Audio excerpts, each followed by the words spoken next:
new car payment is now? $1,000. It's a little cheaper than that. $770. Yeah, but Dave, they'll finance it now because I just bought a new truck. They'll finance. She said, "You want me to finance this for 8 years?" Yeah, I I know. said, "Have you?" I said, "Have you cracked up?" That see, Yeah. look, that in Europe, where Mercedes and all of them sell their cars, and they sell them for a lot of money. The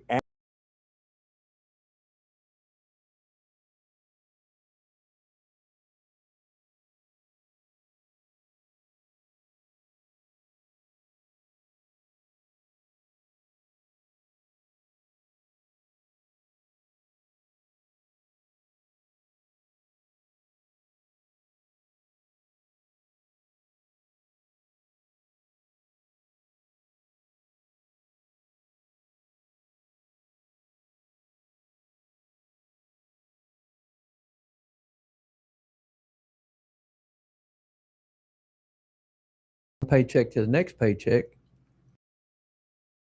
$1,000 house payment and $1,000 car payment and a $500 boat payment and a $500 camper payment. I was in line to get my coffee, and they like to chat with you for a minute. She said, "Well, what's your day look like?" Said, "I do a little radio show and it's car and truck doctors, and we talk about cars and everything and how to fix them and whatnot, and it's kind of a fun thing we do on the side." And she said, "Well, if money wasn't a problem and you could have any car in the world, what would it be?" I said, "I've been in the industry for so long, anything paid off is good with me." I mean, if I've got the title in hand and it runs and drives, I'm fine with it. Huh? You may have seen me. I drove up in my 15-year-old minivan this morning because I bought it for cheap, fixed it up, and I drive it. All right, Val, I saw you raise your hand. Did you have something you wanted to throw in there? Or do you have to use the restroom? Well, I was just going to say, yeah, both of my clunkers are paid for. Yeah, I had paid off my SUV, and I got used to not having a car payment. I mean, that's a nice thing not to have a car payment. Man, I don't want no car payment. But the way that I looked at it was that if I had to put any money into my car to keep it running, if it was less than what the car payment was, I was saving money. Exactly. That's the way I look at it. And I've never been a guy that got my status out of a car. I look at it this way, Dave. I drive so many miles every year. Truck I just traded off was 16, 17 months old, and it had 60,000 miles on it. Yeah, I noticed that you didn't have the red one today. You got a silver one that you're driving. Yeah, I tried to get a red one, but they was out of the red ones. So you put so many miles on yours anyways. Yeah. It ain't nothing to drive 30, 40,000 miles a year because, from my shop to the International in North Little Rock is 48 miles one way. And sometimes I have went high as 3 times a day. Wow. Trying to get the right part, because nowadays parts, as Austin, just because you can even call the dealer and tell them, hey, here's the VIN number, here's the engine number, here's everything, and they still get it wrong. You go over there and they'll lay it up on the counter, and I'll look at it because I've been doing this my whole life, so I understand. Hey, wait a minute. I go back and look. What am I picking up? That's the first thing I ask Russell. I'm like, what am I picking up? And they'll tell me, okay, show me the old one. Yeah, you want to know that the new one because looks like you may go. We just say a foot valve for a Freightliner. Some of them have quick connect fittings in it. Some of them have 1/4" fittings. Some of them have 3/8 fittings. And if you go over and get the one that's got 1/4" and all your fittings are 3/8, then you got to buy more hardware, or you got to get something else. You got to get back in the truck and drive all the way back to North Little Rock. And hey, I need the other one. Like we were just talking about with core charges too. Give me the old one, I'll go pick it up. It'll save me $200 if I just have the old one to turn in when I pick it up. Well, I bought an ECU for a Freightliner the other day. The part was, I don't remember, $1,200, $1,400, $1,500, but it had a $2,000 core. And like we was talking about, sometimes it takes 40 to 60 days to get your core money back. And they're sitting there. Now, isn't that funny that they want to wait that long to send you the money that they get, for, for the core, and they're going to give you your money back in 60 days. But yet, when you buy the part, they want the money right then. Oh yeah, yeah. And a lot of times I'll put a core on a credit card so they can turn around as soon as they get the core back. Supposedly, You they're put it supposed right into your to credit put it right card. back on a credit card. Mhm. It don't always work that way, but sometimes it does, and sometimes it don't. I got caught in that one time because they wouldn't place the order with a core charge on a transmission until I paid for it in full. Oh yeah, So I had no option to order the transmission, pull the old one out, and then do the swap with Oh, them. wow. So I put it on my credit card, and it cost so much. Amex called me and said, "Whoa, Yeah. we're gonna have to shut your card down." I said, "No, this is what I'm doing. This is how it works." It's And my business. I had to go back and forth, and supposedly it's one of those, business Amexes that has no limit, oh yeah, but it does have a limit. but it does. They just tell you what that is when it is. I bought You mean your credit card is in black? No, no. I bought an ice and transmission for a Dodge 5500. The transmission, my cost was $9,300, and it had a $5,000 core. And you got to pay for the transmission and the core, like he was talking about, before they order it. Yeah, they make you pay for the core because they've got to pay, you back. Oh But yeah, they can't pay you back until they have the core in their hand. and they won't pay you back until they turn the core in to the manufacturer and they look at it. That's what I was telling you about that Range Rover deal. It was about an $8,000 motor. They wanted a $5,000 core.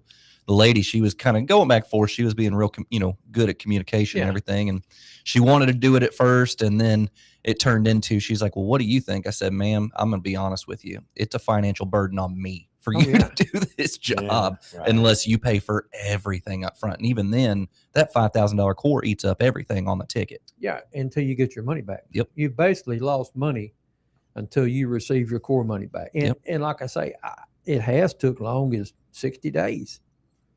I have fought with Freightliner over some Detroit parts. I bought a fuel rail. It's a common fuel rail. It's about 5.5 foot long. Costs $3,000, but it's got a $2,500 core. It took them almost 4 months to get me my money Mhm. back. I actually lost money on that job until You got to call 8 different people. Well, that's a different office. Well, they're not in today. Well, they'll call you back. Why don't you just leave a voicemail? When you have to Yeah. leave a voicemail, it's going nowhere. Oh yeah, you just wasted time. Yeah, I bought it's a circular file at that point. Oh, yeah. Or file No, 13. yeah, file 13. I bought a softener from my deer camp, Dave. Bought it from Acroshore, which is the leading manufacturing company in the world. I had problems out of it. The control panel went bad. They're in California, so I called California. I talked to the girl, and she said, "I need this information." I said, "Okay." I said, "I'm going back to my cabin this weekend. I'll get these pictures and I'll get them sent to you." She wanted a picture of how it was plumbed up. She wanted a picture of how the well was plumbed up. I said, "The well is 150 feet in the ground. How am I going to get you a picture of that?" Got to have Teresa hold your ankles. She had dropped me. You got a fishing rod. So I got the pictures and everything, and turned them in. And she says, "Well, what's wrong with it?" I said, "The control panel won't light up." "Well, the plug's bad." I said, "No, it's not. I got 120 volts going to it. I didn't check that. The control panel is dead."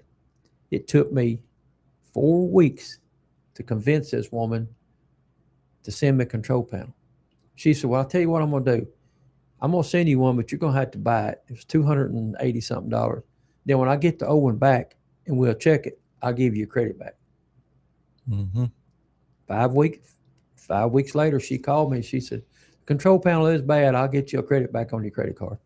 Good God.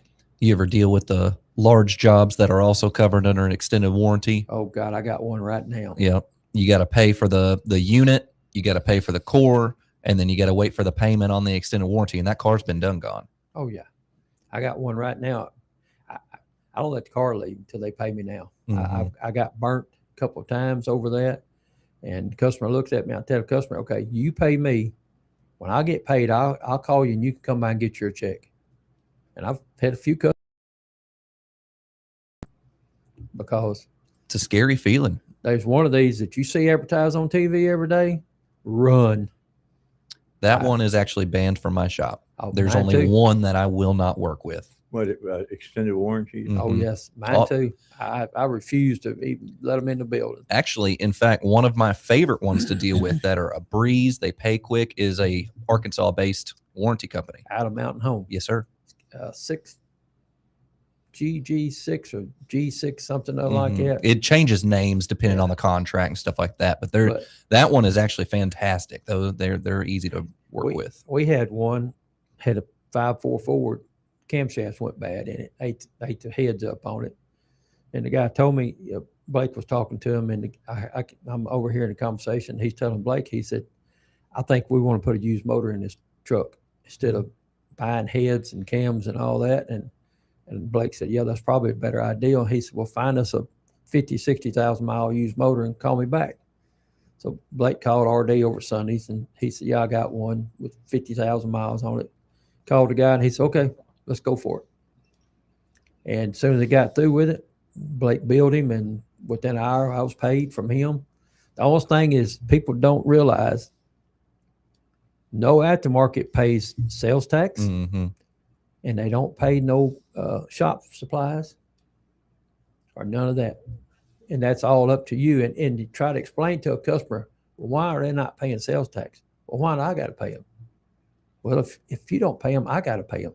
Mm-hmm. And but most people understand, but I still have a few customers, they don't understand why they don't pay sales tax. The in-depth why, I just tell them you'll just have to call them and have them explain it. I genuinely don't understand why. That's why I tell them, I said, look, call these people and talk to them and let them explain to you, But And if you don't like their answer, then call your state senator or your state, Mhm. rep and bite them in the butt about it.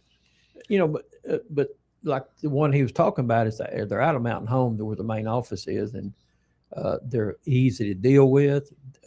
Most of the guys you deal with, they were old mechanics like us. Yeah, that's good. Well, I had a real similar experience, but they one upped it on me because I knew it was a head gasket problem. I said, let's find a used motor. I called them and told him what I got, and he said, well, how much is the engine? I told him, and he goes, well, that seems kind of cheap. I said, yeah, it's a used unit. And he goes, well, that's no good. Let's find a reman. So we found a reman. He said, yep, what do you want for it?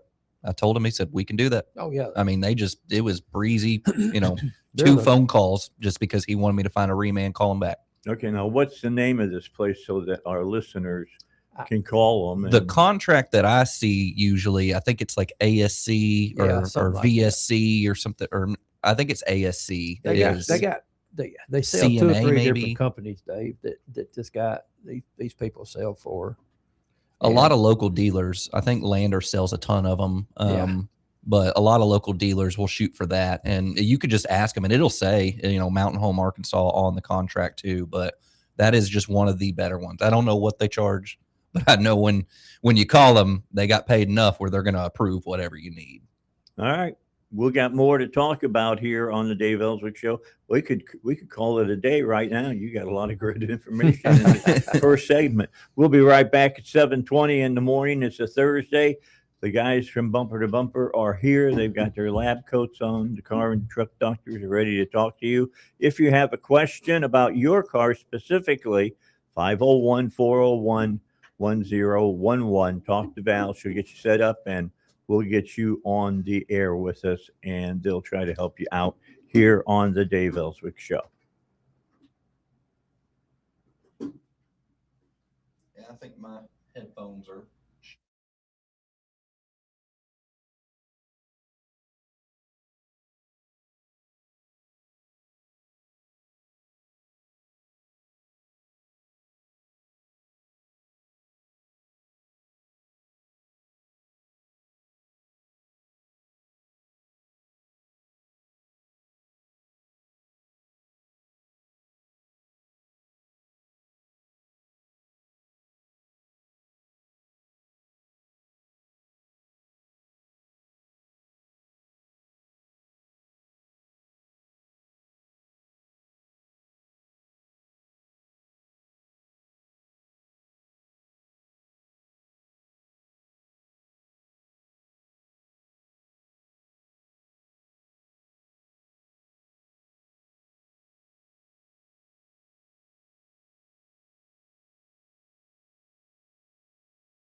It's me. I'm here. and he's sitting here in the studio with us today. Know that you can go to any of the Bumper to Bumper certified service centers and you're going to get great service. They all live by the same rules, and they're normally posted somewhere inside their business, and you can read what they believe in. And here's what I know they all believe in: we fix cars, we don't work on cars. You know what Ken Sullivan says, Dave? Well, yeah, you can Store it come in- yourself. That's exactly right. DIY, destroy it yourself. Because we have talked about this before. I'll just touch on it right now before we get to Bill O'Reilly. And that is always when you go in to see your mechanic or your technician. I know they like to be called technicians now because they deal with more than just the engines and stuff. But when you go see the technicians, know that they need to know everything. And that The means whole story. if you went in and you tried to fix it first, you should be able to tell them exactly what you've done to your own car before they get to the part of let's find out what's wrong with it. So, Dave, speaking of that, I've got a dually truck come in on the wrecker, won't run. It's got a 6.6 Duramax in it, LP5. Checked it. Fuel pressure regulator was hung wide open. Pulled the top off, put a fuel pressure regulator in it. Finally got it to build pressure.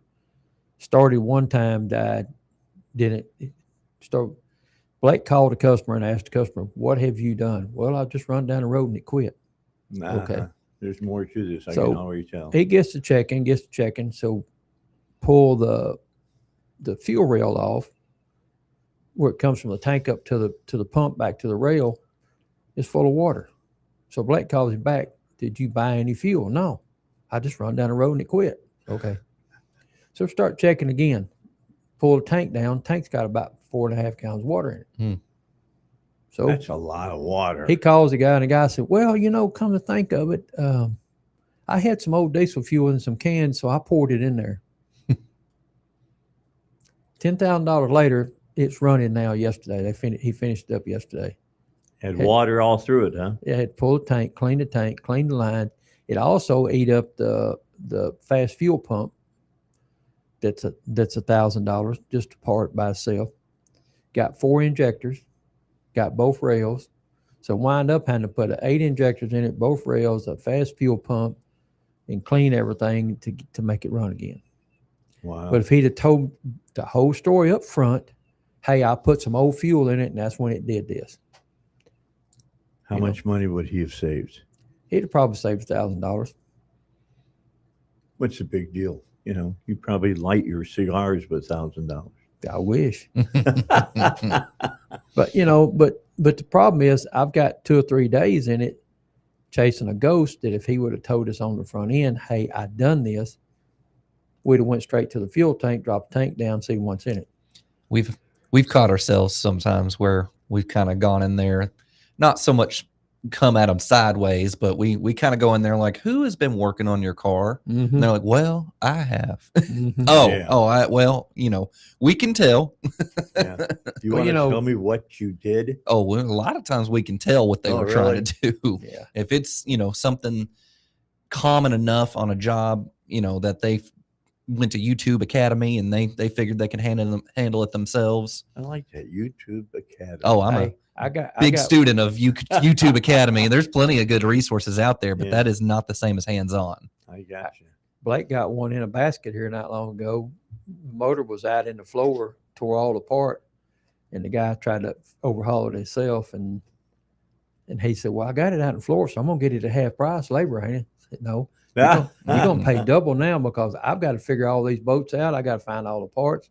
Well, come to find out, I didn't have no torque converter. He lost the wreck. He didn't tie the torque converter in when it hauled it on the wrecker. Torque converter fell out going down the road, Ooh. and that's a $1,400 because I didn't have a core. Core was $600. Mhm. Plus, it took me almost 3 months to get a torque converter because it was on national back order. So so just a lot of times it's better if you leave stuff alone. Changing oil stuff like that. Okay, I get it. I'm fine with that. But if you've never overhauled a motor and you're trying to overhaul a motor, that's something, Dave, that you just leave alone. I'm sure Even that then, that's the case. we've had a couple people that drain the transmission fluid and overfill the engine oil, because that you can mess it up, especially with those belly pans on there. You see something open, you Yeah. go, yeah, there's my drain plug There's a right drain there. plug. And Mercedes now, these little Sprinter motorhomes, they don't have a dipstick no more. Oh, most of them don't. They've got a float in the bottom of the oil pan that tells you, hey, I'm a quart load of oil on the dash. Put a quart of oil in it. But I got one that went bad, sitting out back. Uh-oh. It's got motor's locked up in it. You ought to see their face when I tell them how to do an oil consumption test on a BMW. Yeah, Val, what you got? Oh, yeah, I'm looking at time. Got 30 seconds. We'll be fine. But it is, they look at you like, huh? In most vehicles nowadays don't have a dipstick for the transmission. Mm-hmm. All right, we'll be back. We'll talk more about cars. Again, the average new car payment is $770. That's expensive. Bill O'Reilly is up, and then we're back with you here on the Bumper to Bumper Car and Truck Doctors. Dave, have you ever been over to the Biltmore Estate? I have not. And I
we'll be talking about the economy.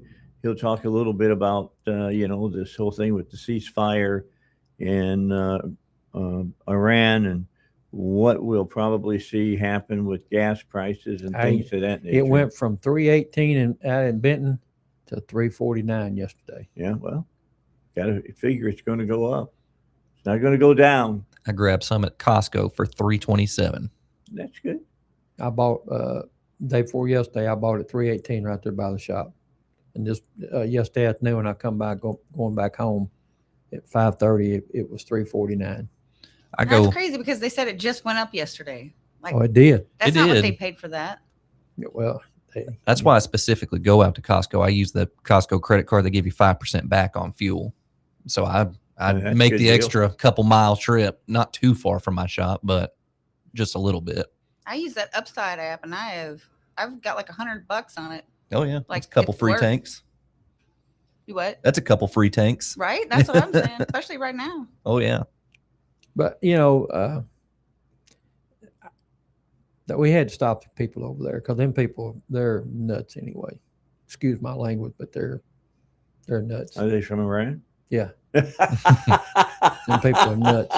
But the only thing really, Dave, talking about the gas prices, and that goes along with automobiles because 99% of automobiles run off of unleaded fuel or diesel fuel, one or the other. But the only thing that gets me is I guarantee you when the third quarter profits comes out of all the big oil companies, they'll be made billions of Oh, profit. sure. So that tells you right there that it's a scare tactic to hey, we're going to jack gas prices up because we can. But now, Dave, if I own Shell Oil, I'd be right in the middle with them, making my billions of profits. The big deal, everybody got to remember, you don't go in business to lose money. No, you don't. You go in to make a profit. And all you socialists out there, get with the program or go live somewhere else. That's the way I feel about it. As far as capitalism, it's done more for the world than any other economic system ever devised by man. Has, like we just said, about the gas prices. I mean, I got customers now come in and say, hey, can you make me a list on my car? And I'm going to figure out what I'm going to fix first. You tell me what I need to do right now. We had a customer in Monday. She said, every time I hit my brake real hard, it yanks to the right. And I'm talking about the wheel would come back and rub the inner fender. Wow. And she said, I don't know what happened. It just did this about a month ago. I've been driving it like this. And Blake squats down and looks at it, and the lower A-frame broke half in two. Oh, no. The part out where the ball joint is, about 6 inches from the ball joint, is broke. And Blake looks at her and tells her, you can't drive this. She said, well, I can't afford to fix it. And he said, look, you can't drive this. The wheel's going to come off the vehicle, and fold back up under you. So bought a lower A-frame, which they wasn't bad. It was $100 for the part, for the bumper to bumper. But, and she was, she looked at Blake like, could that kill me? And Blake said, yes. And others. Yeah. And so Blake went over her car and made her a list and told her, look, we're going to fix this first. Then when you get a little money saved up, we need to do this and this and this. And she said, well, I need you to go ahead and service it while you got it. That's coming from San Antonio. Oh, but anyway, so sometimes you got to just make your list on Austin and just, hey, let's fix this first. And, we'll work on the list as we go down, if she gets money. And so there's a girl that she got an old car and she's just trying. She just does what we recommend and we don't over recommend anything. This is what you need. Came in originally with a laundry list of codes. We have fixed all of them.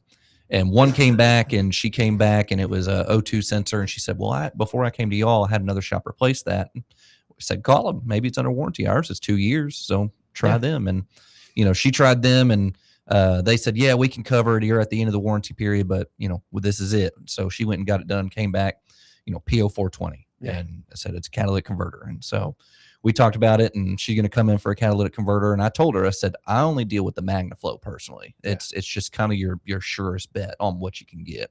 And I told her you can buy some cheaper ones, But And that's what we talked about. I said, problem you you can run go to the into- muffler shop and Yeah. you should expect 6 months to a year Yeah. on them cutting because and they welding. they're not as big as what needs to be on it, and they just don't work near as good. Right. And she said, no, because I said, I can do the limited warranty on this for 5 years. And, you Yeah. know, and we went through the whole spiel. And then she kind of asked me, she said, so after this, because I've spent a ton of money on this car, what else could there be wrong with this? I said, ma'am, that is a crystal ball question. That's a That is the $64 million only- question. That is the only code left in this thing. I can assure you the car is going to be happy after that code is fixed, but what's going to happen after that, I do not know. Yeah. I've looked it over several times. We fixed pretty much everything we've seen and come up with, but you know, in 6 months, something could break, something could let loose, something could Here's come what up. I would tell her. Anything. Go to a dealership and find out what a new car payment's going to run you, and get a used car even. Mhm. And if you come back and everything to fix the car you got is more than that, it's time to buy another car. Mhm. I You had know? another guy. He had a almost 300,000 mile Buick, and he took excellent care of it. He really did. He kept it clean. He washed it. I mean, he spent everything he could anytime anything came up. I got you. And he finally just head gasket just popped, and we gave him the news, and he came back with another car, and he was like, man, I really just hate to be back in a car payment. I said, well, let's look at what you spent last year. And it outweighs his car payment is going to be cheaper than what he spent last year fixing everything that went wrong. That's why I got that Buick, because that's what was happening with my SUV that I had. And this was a high mileage car. Yeah, I had over 300,000 Oh, yeah. miles on my car. Hey, Dave, we had a Chevrolet pickup with a 5.3 in it the other day, a 01 model, had 700,000 miles. Oof. Still had the original motor in it.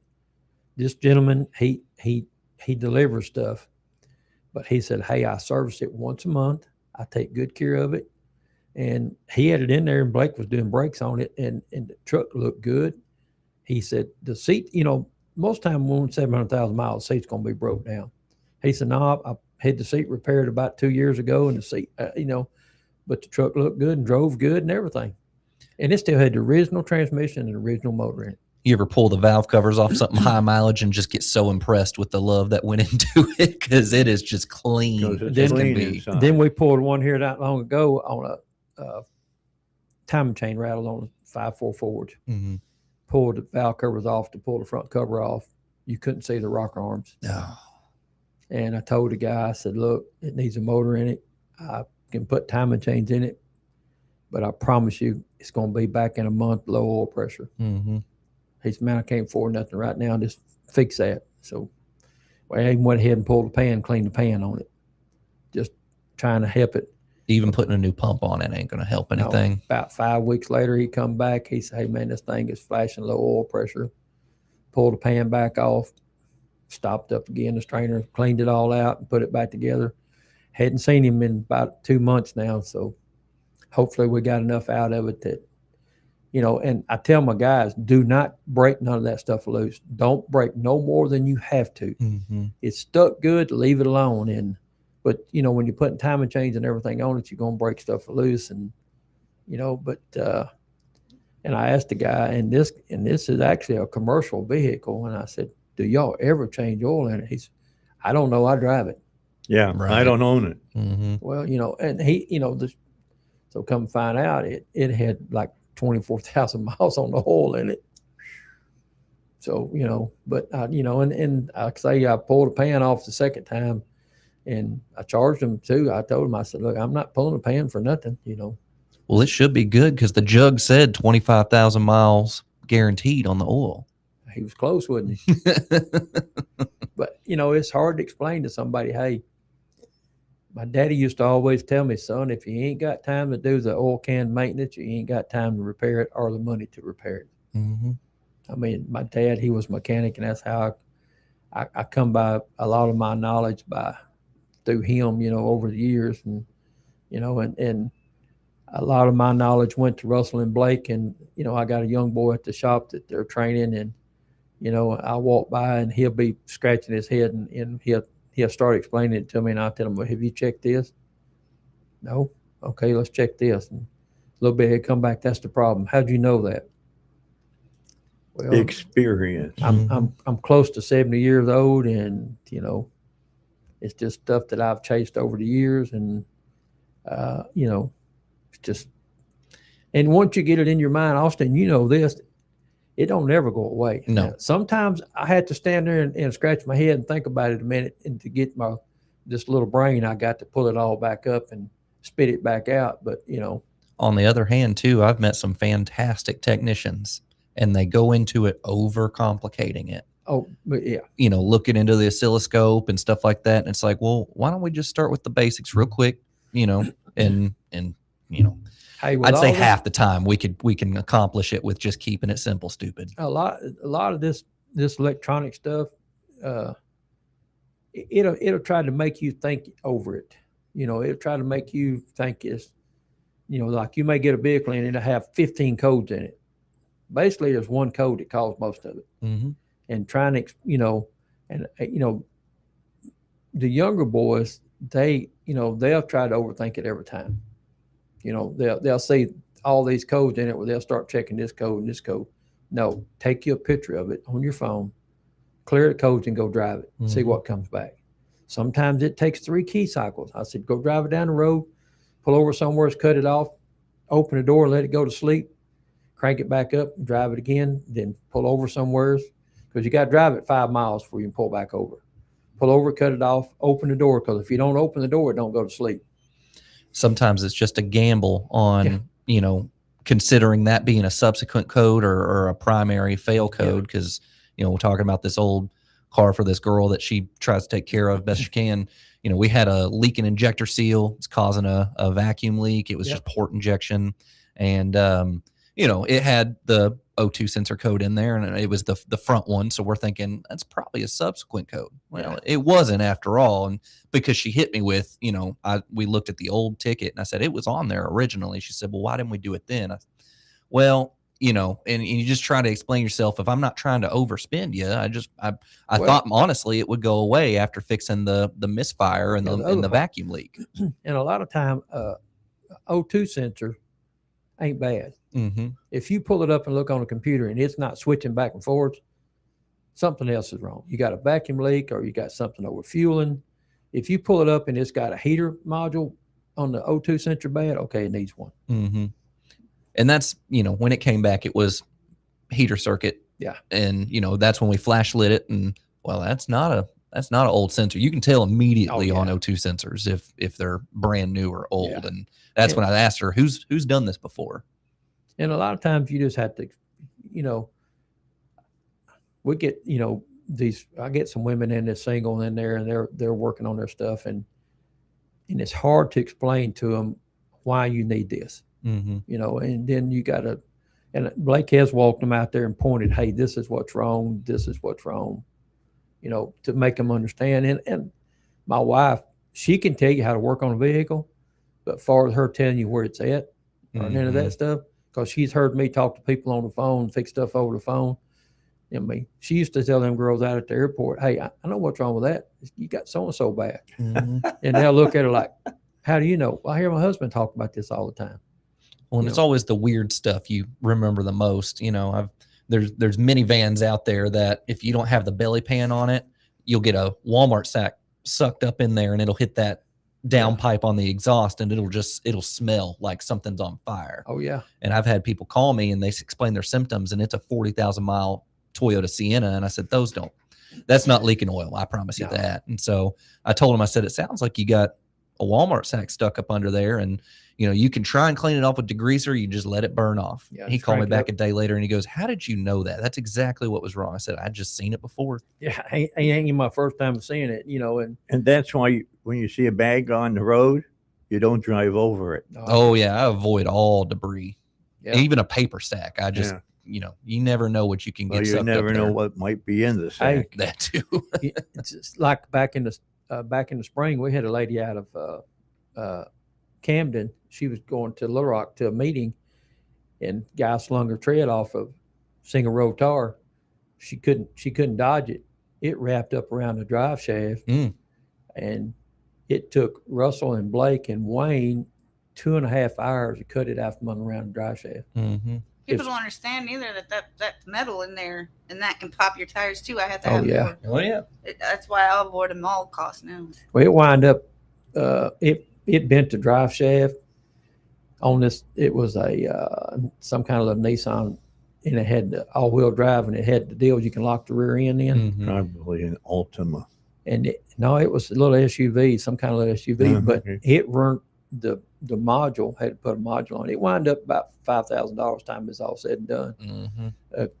because that's part of the rear end. And from Nissan, they was like $2,000, and Blake found one somewhere through Bumper to Bumper that was like $1,000.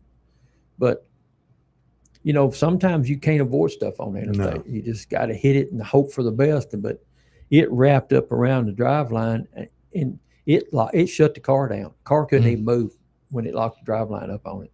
All right, let's get our last break in for this hour. Car and Truck Doctors we'll have to get to it right after the break. If you have a question, 501-401-1011. That's the number to call, and we'll get you in to talk to one of the doctors right here on the Dave Elswick Show.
We have about 7 minutes left here in this hour, and then you'll know everything that these guys want you to think about your cars. And then in the next hour, David Fisher will be on, and he'll be talking about your 401k and things of that nature, and some of the things you should be thinking about considering that. And you know what will the breakdown of the ceasefire?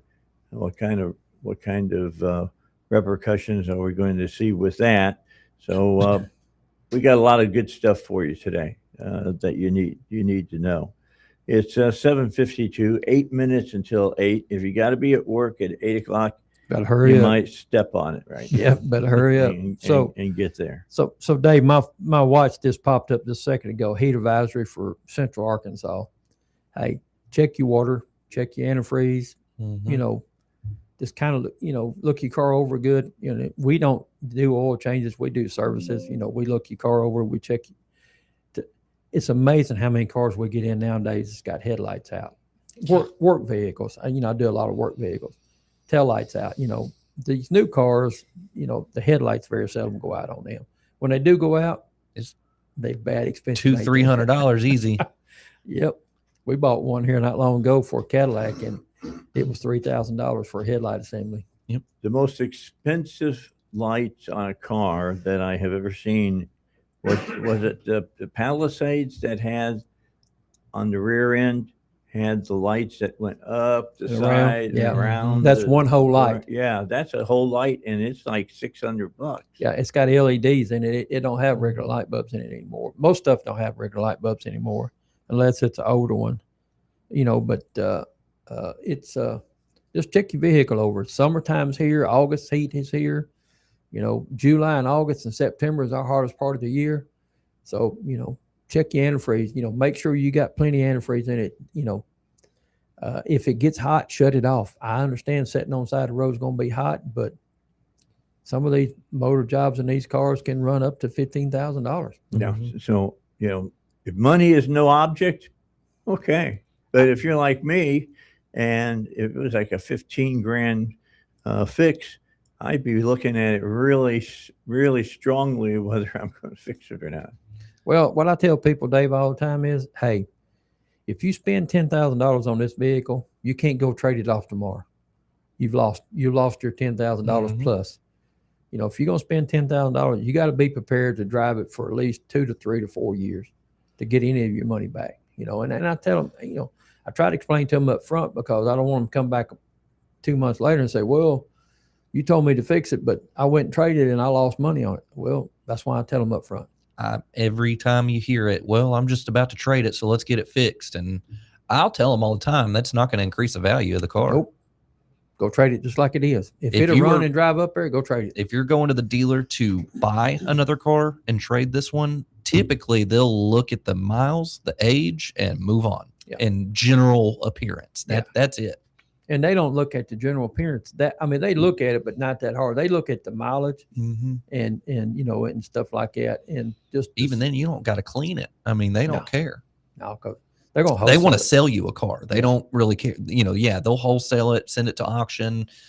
Rarely do they ever leave it on their lot to resell. I traded mine in yesterday, and I left my little billfold that I carry in my front pocket in the door.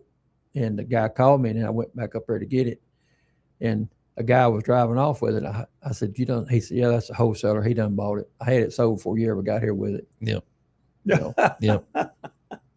So I knew what I was going to give you for it. Well, and it wasn't going to be more than what he was given for it. Well, I mean, the used truck market back in December, because I was going to trade back in December, and the used truck market was dead. I mean, you know, but I did wind up getting quite a bit more than what, you know, they had offered me back in December. So it made it worthwhile. And, you know, I wanted the red one, but it wound up being gray color because they're out of the red ones, because I always buy what's left over. Right.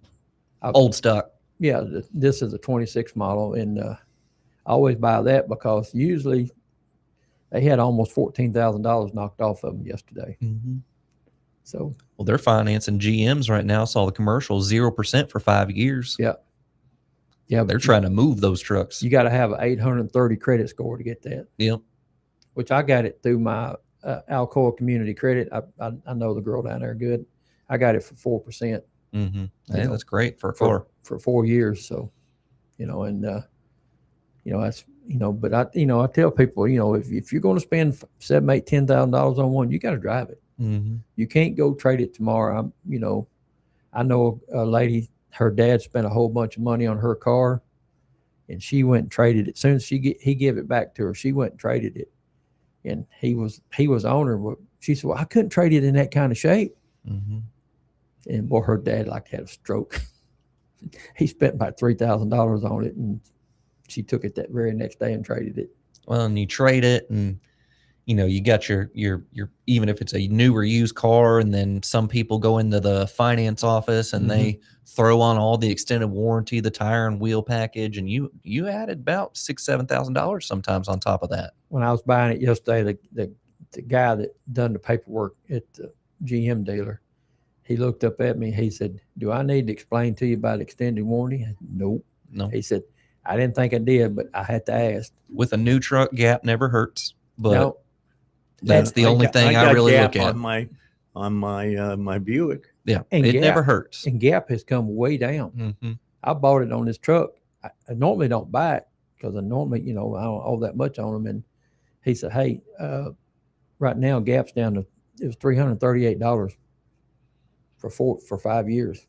Last time I was in the finance office, you know, my wife was buying her car, and you know, we went over everything. I was like, Gap is up to her, you know, big deal. But he was like, well, extended warranty, these parts are so high. I said, brother, I think I understand the parts prices a little more than you do, to be honest. Yeah, he looked at me yesterday because he knows who I am and everything. He said, I got to ask you this. And I said, you can ask, go ahead. I know what it is, but I'm going to tell you up front, no. Mhm. All Real right. quick about the headlights. Please turn them on auto. Yes. Turn Yeah. your headlights on auto and leave them alone. And Yeah, if it's too many raining, make people. sure they're on. Too many people, no headlights. And don't Yep. freak out when you turn the turn signal on and the light goes out.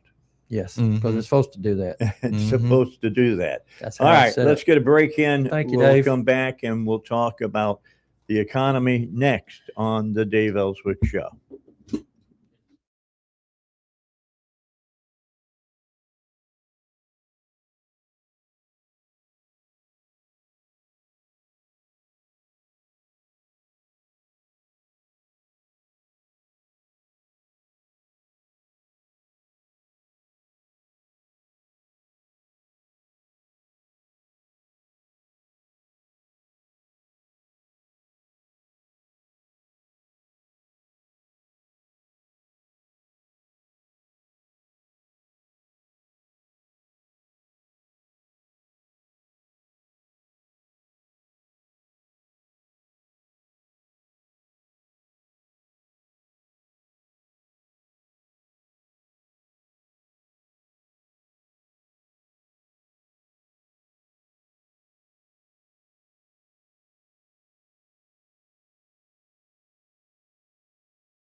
All right, back with you. Second hour of the Dave Elswick Show. David Fisher's going to be with us.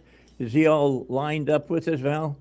He is. Okay, so we'll get David on the air. David, let me start off by just having you give us an overview of what the ramifications are about, the president says he thinks the ceasefire is done in Iran and uh, whatnot, and the Strait of Hormuz and all of that. What's your take on all of this, and then how is it affecting you as you look at the markets? Well, obviously, it's all about oil. It's down 1% today. Brent crude is at $78.63. But as we talked, you asked me this question, a similar question, and you quoted some news source out of Wall Street Journal about a couple of weeks ago about, will oil come down? Will we see it at the pump? So we're getting a little bit of relief, but then this whole thing, the ceasefire went off. It started back up, and oil spiked. But I will say that the markets in stocks and the markets in metals are kind of becoming immune to this tit for tat. We're in a war. We're not in a war. We're going to fire missiles, and we are, or we're not. And obviously we fired some missiles, and so did they. So there's a little bit of immunity. They're not reacting as aggressive as they were when the war first started back in February, and oil really took off. It was up significantly higher than it is today. But how this happens, this is about economies get hurt when we have elevated prices in oil, because just about everything you touch and see and eat is priced in some form of oil. Oil is used in some fashion, whether it be food, delivering products, harvesting it, manufacturing it, processing it, electricity. Everything evolves around the oil market, unfortunately. So that being said, oil is priced in dollars, but the world, a big portion of the world, wants to move away from oil being priced in dollars. And Iran is one of them because they're part of BRICS. Remember that. And BRICS is a big movement, and they are not going to stop selling oil outside of the dollar because they've had a taste of that. So this affects just about everything in the market. It's affecting Japan because this oil relates to the dollar, which relates to treasuries. So think of, we all play this game dominoes. You knock one domino over and it hits all these other dominoes. And the end result, it causes a movement down the road that you might not see, especially if you play dominoes and you have a long movement. But we basically have three dominoes. What's going on in the oil market that affects the dollar, that affects treasuries, that's affecting the world not using the dollar, that's affecting Japan, which they're in a financial crisis with their currency. I know we'll get into that. But it does tie in. The longer the war goes on, the more severity at the pump for us and the more severity with the dollar globally. Okay, so we should probably, from what Trump has said about the folks in Iran, and I'm not talking about their scum and they're crazy and all of that, but if they're not going to play by the rules that they signed to play by, then you got to figure this is going to be prolonged, and nobody knows for how long. Well, that's what I was alluding to previous weeks. I think it's going to go on for quite some time because they don't play by the rules. And I hate to say this, but we might have to put boots on the ground and really go in and take care of all that. Nobody really wants that. That's not what President Trump ever wanted to sign up for. But I don't see any other way to do it unless we find out where all their leaders are that just don't want to play by the rules, and we go in and attack them through missiles. But I don't know if they know where those people are right now, and who, to what extent, how many layers of people there is in that. Yeah, the whole thing with this is very simple, is that, if you put boots on the ground, you're going to take casualties. That is just the nature of the game. But you have to understand that no war has ever been prosecuted only through air power and been really taken care of. Not to mention that, you know, we got to get rid of this regime. They're the problem. Yeah. So, you know, Americans have got to make up their mind on all of this, and I I know people are getting tired of talking about the war. I Yeah. know they're definitely tired of me saying, "Well, Trump said, yeah, one more try," and he does, but I understand the president doesn't want to kill people just indiscriminately. I Yeah. understand that, Mm. but these people are forcing us into that corner. Yeah. It's the last card he probably will have to play because every other card, they don't play by the game of the rule of cards. And Yeah. so that's pretty simple. They've always been this way. It's not like this is anything new. That's why there's been war over there for decades upon decades. They're very difficult, literally impossible, is what the administration has said. The first set of team that went over there, Jared and others, it's impossible to negotiate with them. And so it's probably going to come down to that. This is going to be a prolonged war, and, buckle down for it. The markets probably will get immune to it. They're already starting to do that. But the dollar is going to be the key, and treasuries. That is the key in every war, because especially now, that's how we finance our war, finance our debt. And we got a lot of debt right now. And we're going to talk about something next week, what the Treasury released about this. And it's not good news. So, All right. So Japan's economy, as you just referred to a moment ago, is failing. It's Yep. starting to implode. They buy a lot of our debt. And if they stop buying our debt and start selling the debt that they bought, it's going to affect our bond market, correct? absolutely. They've actually already started selling it. Their height of their debt of owning U.S. Treasuries was $1.3 trillion. Now they own $1 trillion. Just recently, in the month of April, from April 28th to May 27th, they sold $72 billion of treasuries. Now they no longer have any, zero short-term treasuries in their holdings. All of it's long-term, which means they either sell at a loss because yields have been going up, which means they lose money when that happens, or they bite and tighten down. But here's the problem. They've tried everything. They just can't raise rates anymore because it's destroying their currency. Their currency is at a 40-year low. It's sunk at the lowest level since 1986. So they've basically collapsed their currency. And hedge funds just turned bearish on Japan at reaching a climax that they're actually betting and driving the Japanese yen, down lower. And bankruptcies in Japan now have surged to an all-time high as a result of their plunging currency. So what just happened recently is their finance minister, Saki Kakayama, came out and said, now there's the possibility that they are going to need to sell U.S. treasuries. So think about this. If those that are hearing my voice, when you get into financial trouble, what do? You cut back in your spending. Well, they're cutting back. They're not issuing treasury bonds. They're Japanese yen because nobody wants them. The currency's falling. So they can't fix it that way. They can't fix it by raising rates. We don't have the ability in a household to do that. So what do? You start selling the assets that you have to supply money to your household, to pay your bills.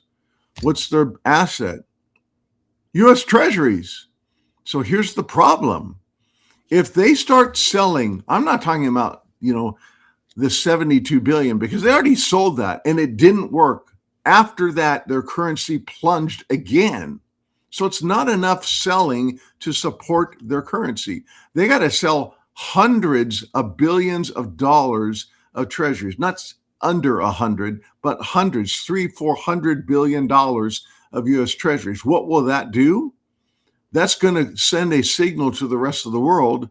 hey, maybe we should do that, because when you saturate a market and sell something, that market goes down. When that market goes down, others say, hey, I'm in this thing too. I should get out.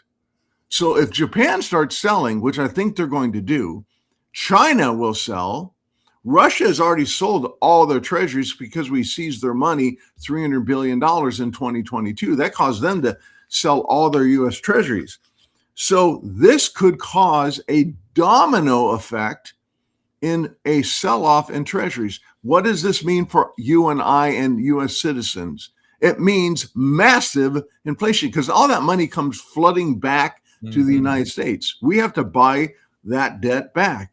Well, who's going to buy it? That's the problem. If the world's not in love with buying it, and the Fed, we'll get into this next week, the Fed is selling their balance sheet, which is $6.7 trillion. That's what Kevin Warsh wants to do. So we have now our own central bank that doesn't want to support the treasury market, because they say we should have never let it get that high, that big of a balance sheet. We have a big problem that could happen on our hands. What does that relate to us? It causes inflation. When the dollar goes down, because this will cause the dollar to go down a whole bunch, gold and silver will rise. We could see a big short-term rally, because we're in a long-term bull market in gold and silver. We could see a massive rally in gold and silver coming up if Japan pulls the trigger and is forced, not because they want to, they will be forced to sell U.S. treasuries. Okay, so you're not painting a very pleasant picture of our future right now. How about the market itself? Is it overvalued? I mean, I look at the market and see where it's at, and all of the negatives that are out there in the world, but yet the market keeps going up. Are people just buying because they feel that they should buy, or what's going on here? Well, first of all, I'm not anti-stock, and I'm not telling people to get all their money out of the stock market and put it all in gold and silver. I want to make that very clear. I think stocks are a very healthy thing to have in a portfolio, and I'm not a prognosticator, and I'm not a financial advisor, but I've been doing this 32 years. Why is the market going up? Well, let's go back to what I said on your program with Warren Buffett. He said there's a church with a casino added to it. The church being safe investing, the casino being risky, speculative betting. And he says there's more people in the casino right now than there is in the church. So in other words, this thing's gotten way out of hand. And that's why Warren Buffett has the most amount of cash he's ever had in history on the sidelines, which is the worst thing that you can ever be in, he says. But the market does, for the most part, just keeps rallying. But let's go back and look at some people who are experts in the stock market and have a track record of that. Is there anybody saying things right now about this? Is this a bubble? And the list is quite long. I'm not going to go through the whole list, but let's go through a few. Michael Burry, most people have probably heard of him, but those that haven't, there was a film on about Wall Street in 2015 called The Big Short. The actor was Christian Bale. He played Michael Burry. Who's Michael Burry? He accurately predicted the housing crash in 2008, prior to that. And 2 years prior to that. And everybody, a year and a half, everybody said he was nuts. He was shorting the housing market. He put a legal bet on Wall Street, and he was right. And he made hundreds of millions of dollars with a small amount of money. So he is saying today about what the market is. He said this, quote, "The end of this is nigh. Reject greed. Consider culling those red hot chip stocks almost entirely." In other words, he's saying get out of the hot market, the Magnificent Seven, NVIDIA, etc. Anyone lucky enough to be riding these parabolic moves, a straight up move, by not selling is betting on one's own ability to jump off on the top tier of this. And this is a scene of a bloody car crash in minutes before it happens. Stocks are not up or down because jobs or anything else of consumer sentiment. They're going straight up going straight up because of volume of money going into it. It feels just like the 1999-2000 bubble. And those that might not remember that was the NASDAQ bubble. It's doing the same thing it's doing right now. And when it popped, it lost 85%. And Paul Tudor Jones, another guy who's a billionaire, regular person interviewed on CNBC, he said this: the current environment on Wall Street feels a lot like 1999, that strong year before the dot-com crash of 85%. He's not the only one. Goldman Sachs CEO David Solomon, a bunch of capital that's being deployed will actually not produce any returns. He's talking about AI. We're going to talk about that next week. And of course, everybody's heard about Jim Cramer. Jim Cramer is CNBC talk host, who's a strong cheerleader about stocks. He also loves gold. He said this recently, quote, "You are unsafe at any level. This isn't 1999 before the dot-com crash. It's worse. And don't argue why the market might punish you more now." So those are people who that is their forte, and there's many others. I would take their advice and get some money out of the market, take profit, don't get greedy, don't be in the casino. This bubble will burst. It's a matter of when and how much.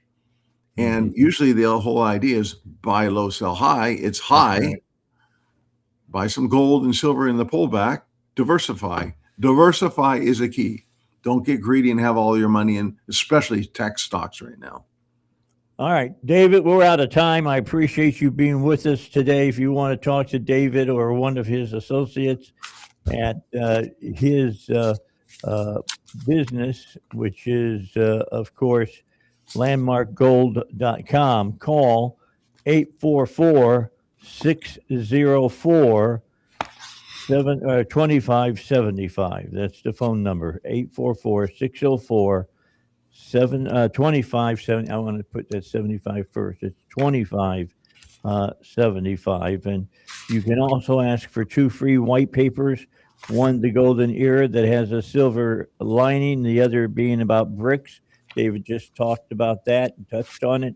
Find out more about it by reading their white paper as well. And they'll do you well. They'll talk to you and they'll give you some good, counseling on gold and silver. Phone number again, 844-604-2575. Or Landmark Gold, one word, landmarkgold.com. David, we'll see you next week. Looking forward to it, Dave. Thank you. Appreciate you. David Fisher here on the Dave Elswick Show.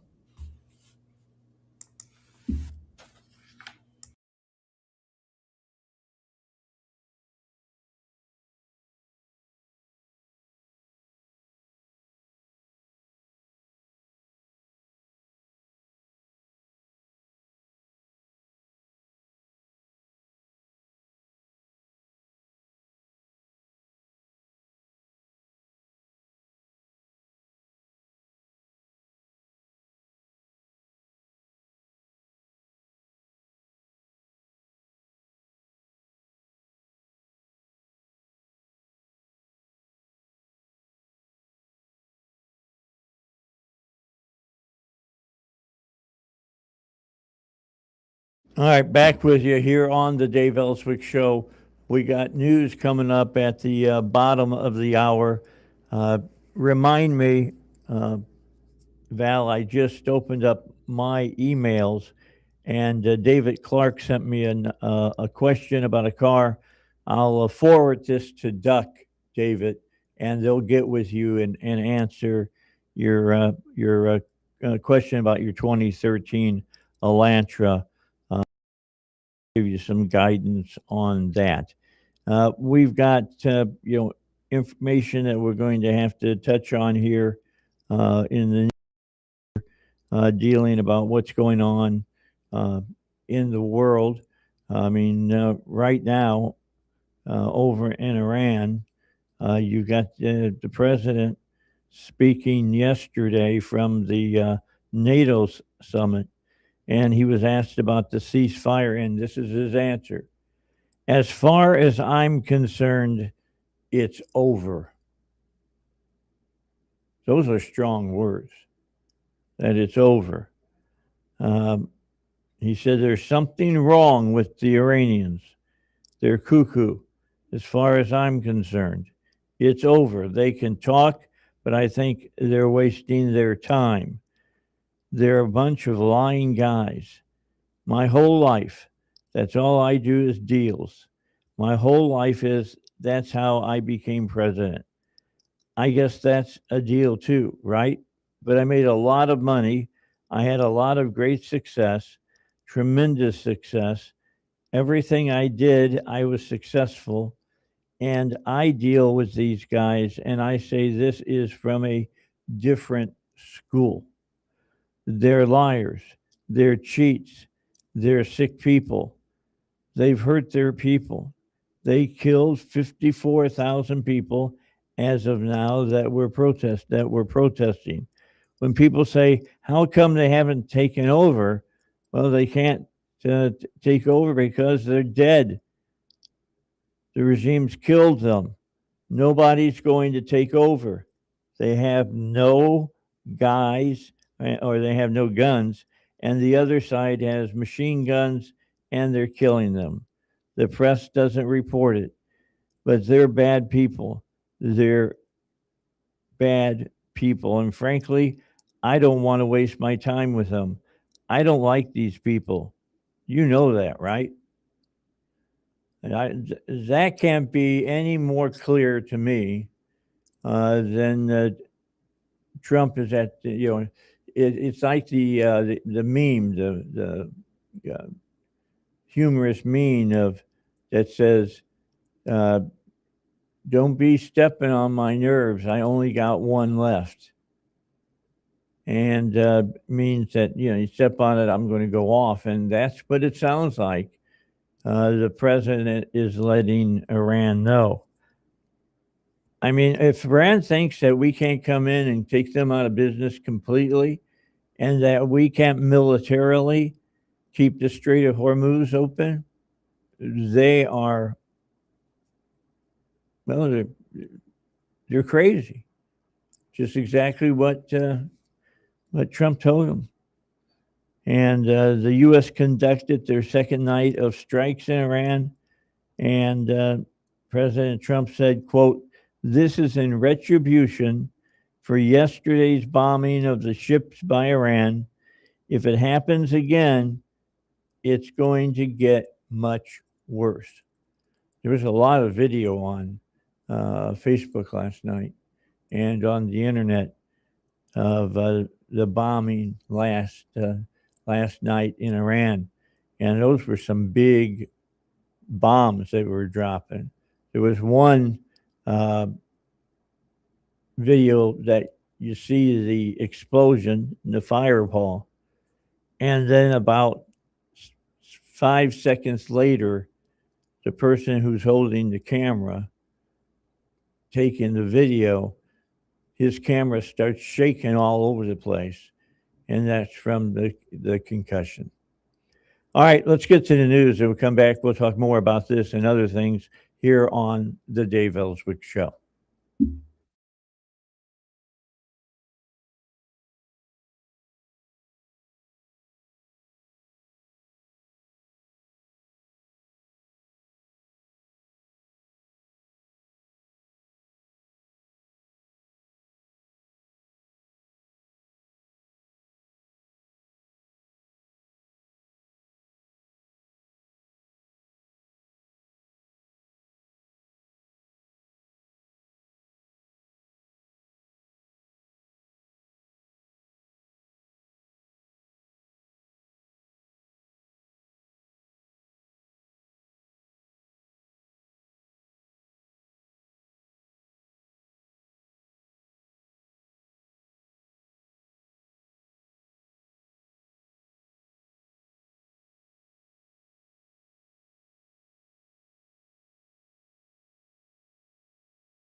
Okay, we're back with you here on the Dave Elswick Show.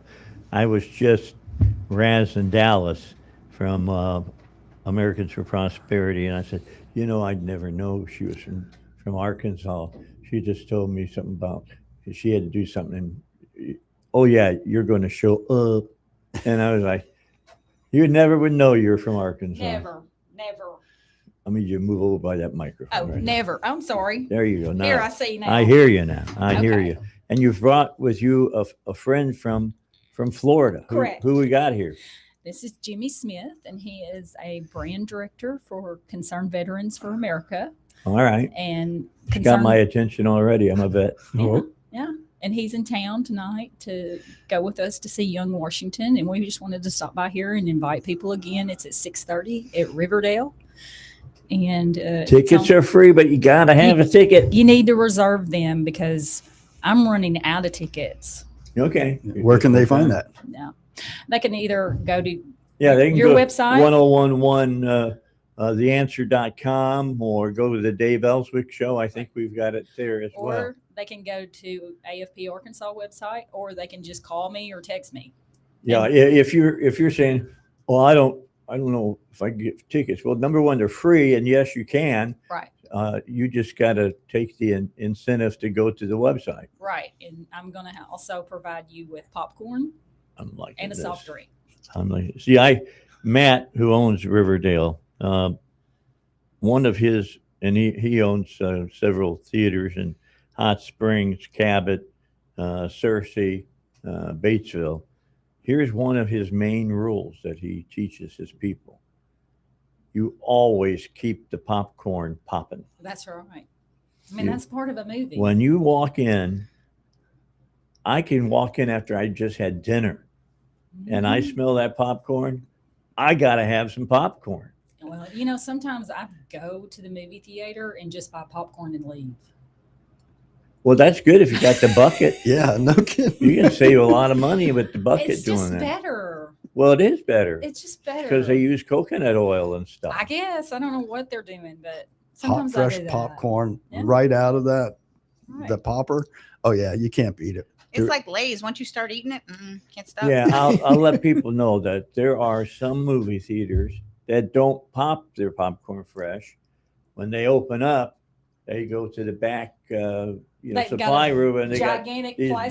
big bags all full of popcorn from the night Yeah. before, and they pour it in the roaster, and they try to make you think it's fresh. So what you're saying is, if they want to get that great popcorn that we're talking about, that they need to show up to the Young Washington movie tonight Yep. and let Dallas be the one to make sure they get Yeah. nice hot popcorn as they watch this great movie. You I'll get- be the popcorn taster. I'm telling you, theaters popcorn is great, and I can't refuse it. I just can't refuse it. Well, I can't either because I drive to get it It's like without going to the watermelon. movies. You cut a watermelon in front of me, That's I'm right. going to eat some of that watermelon. Absolutely. I mean, that's just part of being down here in the South. I hope when they leave though, it's not the popcorn they remember, it's the movie, Yes, because I've heard nothing but good reviews about Yes. this. This I've is- got friends that have already seen it and said that it was wonderful, and that they're coming to the free movie That's right. just so they can see it again. That's right. Absolutely. And you think about it, I mean, the founding father, everybody knows the best is Washington, right? And to hear That's this why story, they call him father of our country. absolutely. But this isn't even about him being the father of the country. It's about his story of struggles that made him the person he was, that allowed him to become the father of our country. What turned him against the crown? They That's the question, isn't it? they were not loyal to him. No, he they had weren't. aspirations, and they were not on board with that. So Well, he if showed you them. were a He just started colonist, his own country. if you were a colonist, you might have been a British subject, but you didn't have all the rights as like people in London did. But that's the thing. If you think about it, you look at the movie and you'll, from all the highlights I've seen, one of the key highlights was of him getting books at a young age after the passing of his father Mhm. and studying those books that built him into that person. To your point, when he recognized that they were not getting the same rights as full British citizens, that's part of what his learning at that time frame drove him to. And I think that's what the movie is really important, because it shows if you want people to love America and drive towards freedom, you got to teach them young. Well, I'll tell you what, the way that the Crown looked at the people in the colonies are kind of like how a lot of northern states look at, Arkansans, and they think that we've got like one pair of shoes among That's right. 100,000 people or something, or They would yeah, be they call they it would be toothpaste mighty because you got surprised one if they tooth. came to my closet. Yeah, I mean, just saying. Yeah, well, but that's true. And so there's a direct correlation to what you're going to see in the movie to the reality of what life is today. And this is a great opportunity to have those people come and realize everybody has the opportunity to go try, make mistakes, learn from those mistakes, and eventually become somebody of greatness. So I'm a high school dropout with a GED who eventually became a state legislator, right? Did 20 years in the Army. Good job. And well, you say that not everybody agreed, but that's okay because that's politics, right? But the reality is, this is what I hope people are going to take away from this movie, Young Washington. The reason that he became who he was, that allowed him to lead, was because of what they're going to show in this movie. You make mistakes, you learn, you drive forward, you keep moving towards betterment. And next thing you know, you could be the next George Washington. It's the ultimate creative destruction. Absolutely. Well, you don't hear this very often anymore because it's kind of fallen out of vogue. But I used to talk about pulling yourself up by your bootstraps. All right. You don't hear that anymore. People don't know what that is. Young people don't, Well, and they don't have a clue. well, we don't let young people fail, right? When young people fail, We'll give them a participation trophy. but when young people fail, they're also admonished in a way that's made them to look bad from their failure, not to make them to look back on their failure. And you think about it, George Washington literally started an international war between France and Britain, Mm-hmm. right? And if there's ever a big screw up that you really need to learn a lesson from, that's it, right? But that's what a lot of people, hopefully, again, will take away from this movie. Don't let failure stop you. Let failure grow you to be a better person. You should learn from your mistakes. That's the key. The key is not to keep making the same mistakes over and over and over again. That's right. And that's what a lot of people do. I went to college and it didn't do anything for me. Well, we had basket weaving 101 Right. and whatever, and it didn't work. And now you want to go back to school and you want to be an anthropologist. I'm going to tell you, there's not a whole lot of anthropologists out there that are working. That's right. Yeah. It's just the way it works. Well, one of the things, and you talk about education, one of the things that we really need to get back into people's heads is the aspects of civics, right? Because What? civics. So I can tell you, I, as a former legislator, had a lot of young people intern in my office. You know why they did? Because they were offered the opportunity.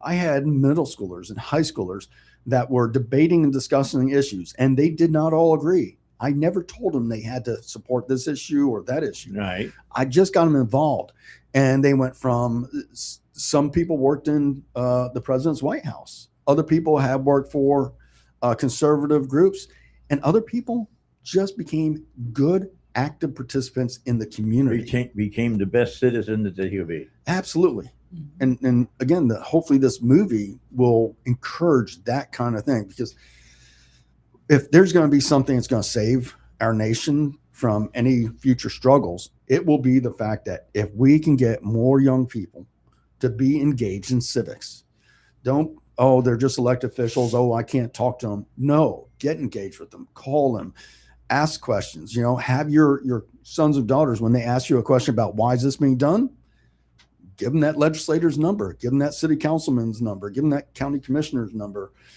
You guys don't call them county commissioners here. You guys call them something else, but give them that, give them that number, county judge. Have them call them and say, hey, why did you do this? And get them involved. It's a good idea. And ask them if they're Republicans. Ask them, have you ever looked at our planks and what our planks are as Republicans. And I will guarantee you, more of the people that you ask will tell you no than will tell you yes. Because a lot of them have never read what, the Republicans, what we stand for.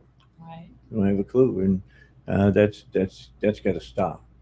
Absolutely. It really does have but to again, stop. hopefully this movie where they are going to get some Courage. obviously incredible popcorn and hang out with some freedom minded crack. individuals are going to come away with that, the ability to have the courage like he did, get involved, be civic minded, try to better yourself always, make mistakes, but always move forward from. There's so much that I haven't seen it yet, but I've seen about every single reel that talks about it that Angel Studios has put out. I can't wait to see it. It's something that I truly am very, I had to fight to not go see it already. Right. Right. So I'm seeing it here. I'm from Florida. I flew all the way from Florida to see this. That's cool. So I Your want to see ticket a was full, really expensive. yeah. That's right. I want to see a full theater. If we're going to pay all that money to come here. All right, well, here's the key. It's tonight. It's at Riverdale 10. Riverdale 10 is at the bottom of Cantrell Hill. If you know where, the Whole Hog Barbecue is there on Cantrell, they're right next to it. That's right. You can go have a barbecue and then turn around and go have popcorn That's and free right. soda and watch a great movie. That's By right. going over now. What time's the movie starting? 6:30. 6:30. All right, and it's tonight. It is tonight. Tonight. You got to come tonight. And tickets now are, as I've listened to Dallas talk to me, are limited now. Yeah. I mean, I have some left, but it's dwindling quickly. If you want to go, get a hold of our website here at 1011theanswer.com, or go to the Dave Elswick Show .com on Facebook, and I'm pretty sure we'll have a landing page there that'll get you over to the other one. Or see, there's a lot of ors here. That means you got a bunch of different ways of We getting have the plenty tickets. of options. All right, how do they get them from you, Dallas? Go to the Americans for Prosperity Arkansas website, or they can get in touch with me. Okay, what's your number? 501-529-4390. That's for you to get tickets, not a date. All right, keep that in mind. Although I'm not, maybe I'm speaking out of turn here. I was just thinking that Just tickets. yeah, just tickets. Just the movie. Well, You keep can that go in to the mind. movie with me tonight. There you go. How And about that? how many people were we seeing tonight? About 300? No, not that many. Not that About many, half huh? that. Okay. Well, you want to be? I'm going to be there tonight. I'm bringing the luscious Linda with me, That's right. so she'll be look sitting forward to there seeing in her the as in the well. crowd with me. We're going to watch the movie tonight. I'm looking forward to it. I believe This- Val's going to be there. I think I saw her name on the list. Now, No? okay, so it's a great movie. You want to see it, and it's a good one to watch. With this being the 250th That's right. birthday of America. That's All right. right, we got to get a break here. Got to get a break. Let's do that, then Hey, we'll finish up. You have a good day. Oh, you're taking off? I think so. You're running? Okay. We're on to the next thing. All right. We'll see you at 6:30 tonight, Riverdale 10, bottom, Cantrell Hill, but you got to have tickets, but they're free. It's my favorite 4-letter word that starts with F, and it's free. That's That's right. the one that I That's it. like. Everybody's favorite. Okay, a break. We'll have more in a Thank moment. you, Dave. Thanks.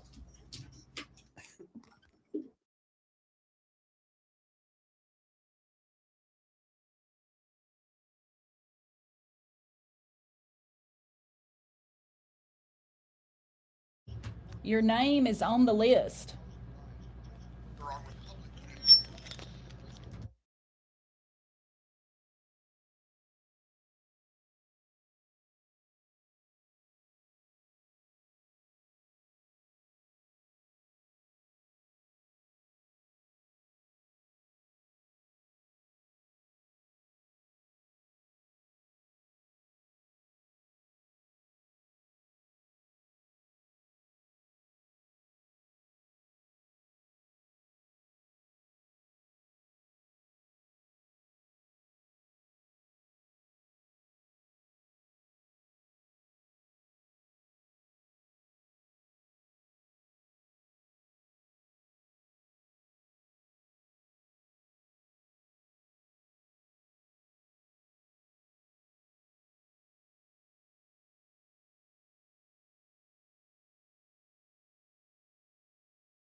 of course, uh, the folks on from the Jewish Federation. I don't know if Justin is coming in tomorrow or not. He showed up on the 4th of July.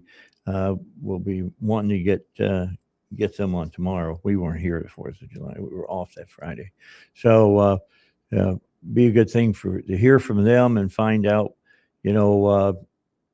what the folks over in Israel are thinking about what Iran is trying to pull off right now over in the Middle East. And I feel like, and I think the president feels like now, that they're trying to play him for a fool. He says, okay, they've agreed to this, and then all of a sudden the propaganda machine of the IRGC goes into overdrive, and it says, well, we haven't talked to the president, and we didn't agree to that, and blah, blah, blah, blah, blah. Well, we've gotten to the point now that push has come to shove. That means you try to play games like this, we're going to do serious damage now to get you to behave. Because, Iran, like I said, and everybody else has seen it, the whole world has seen it, and even, members of NATO have seen it and have changed their thought process about Trump as well and what he's been doing in the Middle East. I mean, the Abraham Accords were a huge change for the Middle East, and there's more countries yet that are going to sign on to those, and those are big. I mean, that cedes that Israel has a right to exist, says that they're not going to attack them, and they're going to start working with them in an economic way that will better their countries. And the United States is going to hang around and offer, security as well. And if you're some of these countries that are over in the Middle East, you want to have things like security, because with Iran being on a rampage all the time, it's not a good thing, and it can screw up your whole economy. All right, so Graham Plattner did what we talked about yesterday at this time, Val. He got out of the race.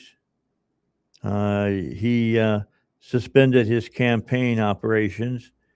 Graham Plattner saying, quote, "This is incredibly difficult because I know that some will think it's an admission of guilt, and it most certainly is not.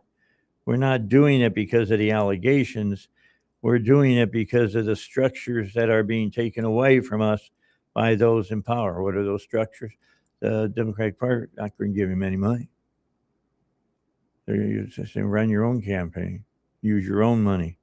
And he doesn't have that kind of money. I also feel an immense amount of responsibility to everyone who's worked so hard to get us to where we are. We went toe-to-toe with one of the most entrenched political systems in the history of the world, and we won. My name might be on the ballot right now, but that ballot line belongs to the people of Maine. And on November 3rd, it needs to belong to the people of Maine.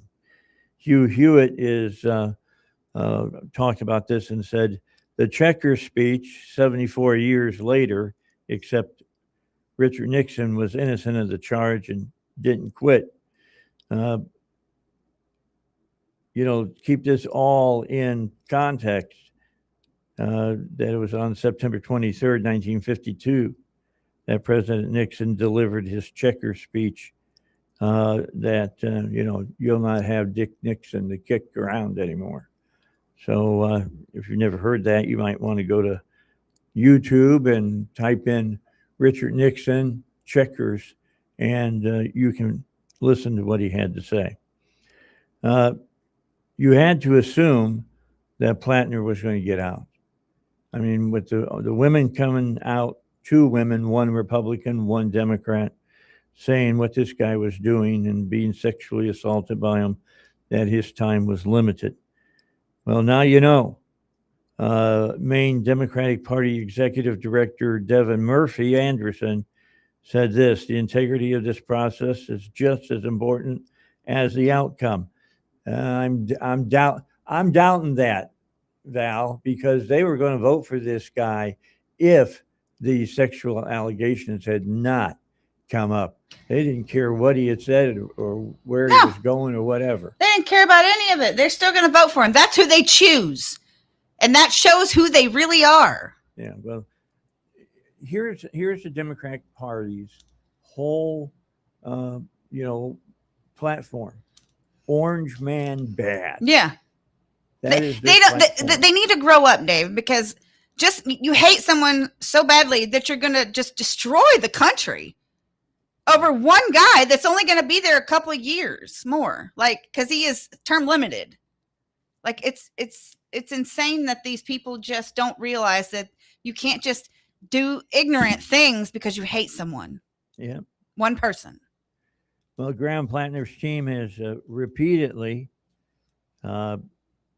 reiterated that they have no role in determining the next Democratic nominee for the U.S. Senate, nor in determining what this process looks like.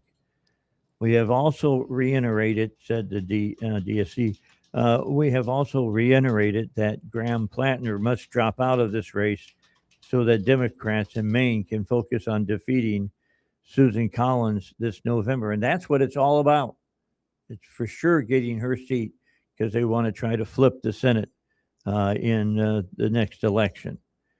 The Democratic Party held a meeting with over 100 state committee members who voted to hold a nominating convention to choose a new nominee if there is a vacancy to fill. We'll announce the full timeline, details of how the nomination process will move forward, information about how to participate, requirements for candidates soon. We'll keep the public informed throughout the process. Transparency is the utmost importance. We'll see if that continues. All right, we're out of time. Tomorrow, be with me. I'll see you on the radio at 7 a.m. You won't want to miss any of our show tomorrow. And will probably be a lot of information that you'll get about Iran that you'll not get anywhere else. So it's 9 o'clock. Time for the news. I'm Dave Elswick. I'll be with you tomorrow starting at 7:05.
All right. In 3, 2, and 1. Well, we've made it till Friday, and we can really count ourselves lucky because the weekend is right before us, and we're going to have a good time over the weekend. As far as the Friday show goes, Enrico will be with us, and we will talk to him from the Jewish Federation and get his take on what's going on over in the Middle East with the non-existent ceasefire now with Trump.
Again, go to srnnews.com and click the Food for the Poor Pray for Venezuela banner. Your medication for enlarged prostate is working. That's what you tell yourself. You're up 3 times a night instead of 5. The urgency is manageable. The stream's not great, but it's fine. That's the problem. Fine. Enlarged prostate, or BPH, doesn't pause because the medication takes the edge off. The prostate keeps growing. The bladder keeps working harder. And over time, those changes can be harder to reverse. But surgery? Not for you, right? Aquablation is not the surgery you're picturing. It's the only ultrasound-guided, robotic-assisted therapy for enlarged prostate. Don't wait until things become unbearable. Find an Aquablation urologist near you. Visit aquablation.com. Aquablation.com. That's aquablation.com. Visit aquablation.com. All surgical treatments carry risks, and results may vary. Side effects may include, but are not limited to, urinary symptoms, mild pain, infection, or less frequently, urethral or rectal injury, or ejaculatory dysfunction. Aquablation therapy may not be right for everyone. Talk to your urologist to learn more. Mike Gallagher. On Salem News Channel, principled voices are shaping today's conversation. Scott Jennings brings clarity to the toughest debates. Josh Hammer's blistering commentary puts politics and culture on trial. And Alex Marlowe's insight connects us to what matters most. Watch anytime on Samsung TV Plus, Pluto TV, or find us on your screen at snc.tv. 3 new shows, 1 powerful lineup. Salem News Channel, across America. Whether retirement's just around the corner or already here, it's common to be overwhelmed. That's where Total Wealth with David Lucas can help. Utilizing their signature Thrive planning process, they'll work together with you to identify and resolve your concerns, allowing you to fully pursue your passions and enjoy life. Because a successful retirement isn't just how much you save, It's the quality of life you live. Schedule a free evaluation now at TotalWealth.com. While you're at the website, download the free guide to Social Security. It'll help answer a lot of your questions. Go to TotalWealth.com or call 501-382-8800. 501-382-8800. One more time, go to TotalWealth.com or call 501-382-8800. That's 501-382-8800. 501-382-8800. Go to TotalWealth.com. Investment advisory services offered through Lucas Total Wealth, an Arkansas registered investment advisor. Arkansas Insurance License number 1615273.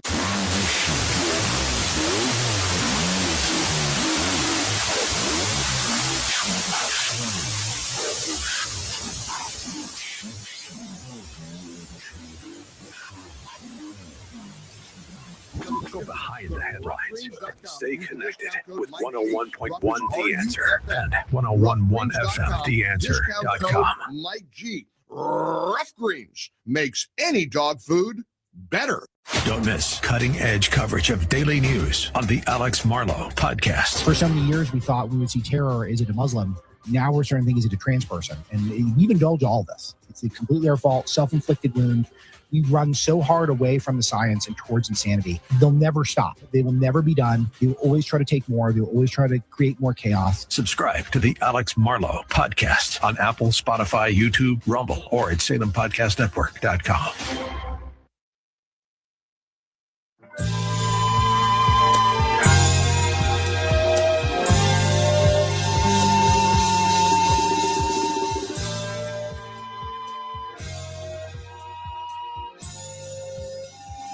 The Mike Gallagher Show in the ReliefFactor.com studios. I continue to be fascinated by John Fetterman as we take a look at Prescott, Arizona on the Salem News Channel Camera Network, SNC.TV, for all the ways you can watch Salem News Channel. We appreciate you tuning in. We appreciate you watching. Got a lot to cover today, incidentally. I got to get to these flock cameras. I'm going to get in so much trouble over these flock cameras. I know Joey covered it a lot while I was away. There's this big drama and all this pushback against flock cameras, which I guess are sort of surveillance cameras that use AI and are even more sophisticated than the typical surveillance cameras that are out there. And where I'm going to get in trouble is my understanding that you have no expectation of privacy when you're in public. And if you have a murder suspect on the loose, or an elderly person who's driving around, maybe with Alzheimer's, that you're trying to locate, and this technology can be utilized for good, isn't that a good thing? I know there's privacy concerns, but look, this is the same debate I remember years and years ago when normal surveillance cameras started becoming. So we're going to talk about that. We got to talk about the Charlie Kirk trial. His alleged assassin is on trial. We got to talk about the weird Mitch McConnell story. We got to talk about the war in Iran. Man, there's just a lot to get off our chest, including a reminder about this powerful new documentary that is now available at home. You can watch this and stream it at home on your own schedule, The Story of Everything. I've been telling you about this powerful documentary for a few weeks now. It's now available to stream online. The movie produces the evidence of a divine creator, of intelligent design. It's a remarkable film. It dives deep into the mathematics of fine-tuning the information code that's buried in our DNA, the extraordinary engineering that's inside every single living cell. Look, we're not an accident. You and I know that God, the Father Almighty, created us, but there's plenty of doubters. Well, this movie puts all the doubts to rest. The evidence is powerful. Whether you're a science lover, a curious skeptic, or you're someone who loves having your mind blown, you're going to love this movie. Go to thestoryofeverything.film/Mike. Don't forget it's .film, not .com. Thestoryofeverything.film/Mike. That's thestoryofeverything.film/Mike. Special discount pricing for this audience. You're going to love The Story of Everything, thestoryofeverything.film/Mike. I can't stop laughing at how the Palm Beach airport has been renamed the Donald J. Trump Airport. What are the Trump haters going to do? Are they going to take a bus? You know they're not going to want to fly in or out of the Donald J. Trump. It's actually called the Donald J. Trump Airport now. I didn't know I thought they added it. I thought it was the West Palm or the Palm Beach Donald J. No, it's just the Donald J. Trump. They've changed the letters. You know how every airport city or every airport has a 3-letter code? Tampa is TPA. LaGuardia is LGA. Palm Beach is DJT. They're gonna lose their you-know-what. They don't know what to. They're on the. Is Greyhound still a thing? Can you still get a Trailways bus? They're going to have to take the bus. The Trump haters are going to have to take buses in and out of West Palm Beach. Oh, that cracks me up. That makes my day. But again, back to John Fetterman. I'm so intrigued by this guy. I was watching him last night call into Fox News. Here's a little bit more of his rant. Yeah, absolutely. Bernie Sanders needs to apologize to the voters of Maine and to, everyone that donated to that train wreck of a campaign. More than anyone, he pushed P. Hustle into the election. And now, he keeps pushing these communists and these kind of awful anti-American people. So there's plenty of those people that have to humble themselves. Humble yourself and stop pushing, this kinds of people on people in my party. You understand, if the Democrats understood that guy ought to be representative of their party, they'll win. I almost hope they don't figure it out, because they keep pushing communists and socialists and degenerates on us. Dumb Democrat voters keep voting for them, and they're going to crash and burn. Or am I wrong? Or do you think they'll win with the DSA? You think they'll win with the Democrat Socialists of America? What's Bernie saying these days about Graham Plattner? Inquiring minds want to know, and I want you to join me. One open line, 800-655-MIKE. Join us, 800-655-6453. Mike Gallagher. Does AI have your business buried in search results? You're not alone. Salem Media gets local businesses seen and heard again. Call us today at 501-404-6535. That's 501-404-6535. The Secular crew sees radicalization. So this was a multi-tiered attack. There was also word that they may have been wanting to storm the White House. And when you hear the affidavits from one of these individuals of the rationale, it goes back to what we've been saying. Some of this rhetoric on the left that has become so normalized is radicalizing people to do some very, very scary things. Secular, afternoons at 3 on 101.1. The Answer. The news never stops, and neither does your schedule. That's why we're here, keeping you up to date with all the biggest stories of the day. We're 101.1, The Answer, where Little Rock comes to talk. With SRN News, I'm John Scott. A former Olympic canoe racer has pleaded not guilty to deliberately damaging the Lincoln Memorial reflecting pool. David Hearn, who competed in 3 Summer Olympics, entered the plea in D.C. Superior Court. The 67-year-old Hearn from Bethesda, Maryland, faces a felony count of property destruction. President Trump declared the interim memorandum of understanding with Iran is over, and the U.S. carried out fresh strikes on Iranian targets. The U.S. said the strikes were intended to further degrade Iran's ability to threaten freedom of navigation in the Strait of Hormuz.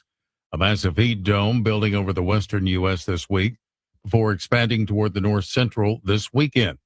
As the dome ages and shifts, the door will open for thunderstorms to erupt over the deserts. This is SRN News. Are you tired of feeling lousy? Maybe you had a scare at your last checkup, or just walking hurts? When enough is enough, call PhD Weight Loss. When I had enough 4 years and 53 pounds ago, I knew I couldn't do it alone. I'm Mike Gallagher for PhD Weight Loss. Best phone call I ever made.